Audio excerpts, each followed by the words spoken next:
Madalas naka-rely lang tayo sa active income. Ito yung ating current job or salary.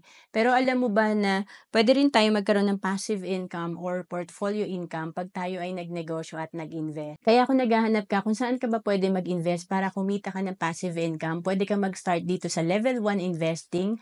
Dito tatlo na yung meron ka sa Kaiser.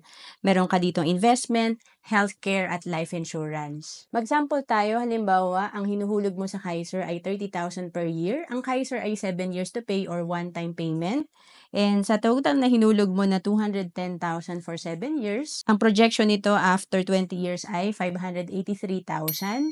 And kung 30 years old ka nag-start sa Kaiser, pag edad mo ng 60, ang projected fund nito nasa 1.5 million, or kung kumikita ng 10% per year, meron kang 150,000 per year na passive income or 12,000 per month na passive income or money working for you. To know more about Kaiser, message mo na ako sa FB, Roanne Celis Capistrano.